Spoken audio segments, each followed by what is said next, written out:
Morning children. आपके chapter का name है major domains of the earth. आपके ज्योग्राफी का चैप्टर 5 है। As you have read in this chapter, first chapter आपने फर्स्ट चैप्टर में रीड किया, the earth is the only planet which has life, कि अर्थ सिर्फ एक प्लैनेट है जिसपे लाइफ है। ठीक है, human beings can live here, यहाँ पे ह्यूमन बींग्स रह रहे हैं बिकॉज क्यों, the life sustaining element of land, water and air are present on the अर्थ।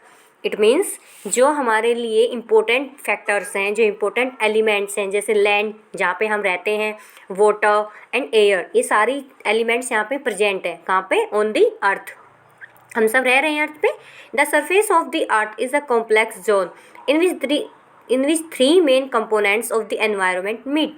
ये कह रहे हैं कि जो अर्थ का सरफेस है वो कॉम्प्लेक्स जोन में है, वहाँ पे 3 मेन कंपोनेंट्स एनवायरनमेंट के मिलते हैं। कौन कौन से?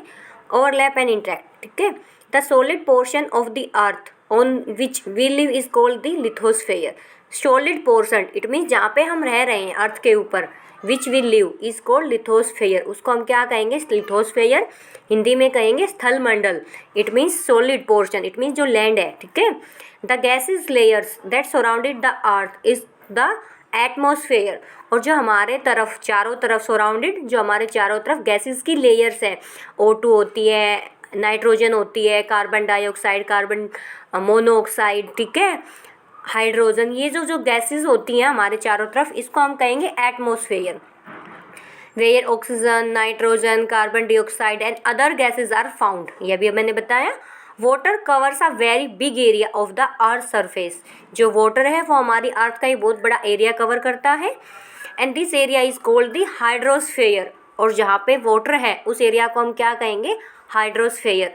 The hydrosphere comprises water in all it's forms, that is ice. जो हाइड्रोस्फेयर है वो हमें वाटर के अलग अलग फॉर्म्स में मिलता है। फॉर एग्जाम्पल आइस के रूप में, water and water vapour. The biosphere, अब ये 3 कंपोनेंट्स तो मेन थे जो हमने अभी रीड किए।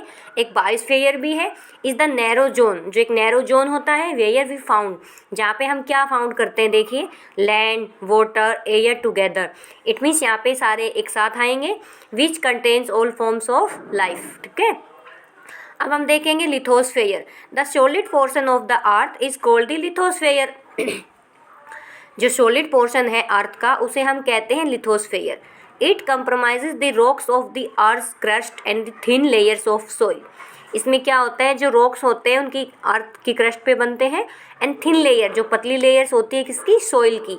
दैट कंटेन न्यूट्रिएंट्स, जिनमें न्यूट्रिएंट्स होते हैं, एलिमेंट्स, न्यूट्रिएंट एलिमेंट्स होते हैं, पौष्टिक तत्व, विच सस्टेन ऑर्गेनिजम्स। ठीक है, there are 2 main divisions of the earth surface. जो हमारा अर्थ है उसको हम अर्थ सरफेस को हम 2 डिविजन्स में डिवाइड करते हैं। The large land masses are known as the continents. और जो बड़ा लैंड मासेस एरिया है उसको हम क्या कहते हैं? कॉन्टिनेंट्स। ठीक है, महाद्वीप। And the huge water bodies are called the ocean basins. और जो बड़ी बड़ी वाटर बॉडीज हैं उनको हम क्या कहेंगे? ओशियन बेसिन्स, महासागर। All the oceans of the world, पूरे वर्ल्ड में ओशियंस हैं, आर कनेक्टेड, वो कनेक्टेड है विद वन अनदर, एक दूसरे से कनेक्टेड है। जैसे अटलांटिक महासागर है, प्रशांत महासागर है जिसको हम पैसिफिक ओशियन कहते हैं, एक हिंद महासागर है। ठीक है, look at the map of the world. आपको वर्ल्ड का मैप देखना है, हम गूगल मीट पे मिलेंगे कल, उस पर हम देखेंगे। Are all the land masses connected with one another, कि क्या जो लैंड मासेस है वो एक दूसरे से कनेक्टेड है, मैप में आपको देखना है। The level of sea water, जो सी वाटर से जो लेवल है remains the same everywhere. Sorry, जो सी वाटर का जो लेवल है वो क्या हर जगह सेम है? Elevation of land is measure from the level of the sea. और जो हम लैंड को मेजर करते हैं वो सी लेवल से मेजर करते हैं, विच इज़ टेकन एज 0, जिसको हम क्या लेते हैं? 0 के रूप में। ठीक है,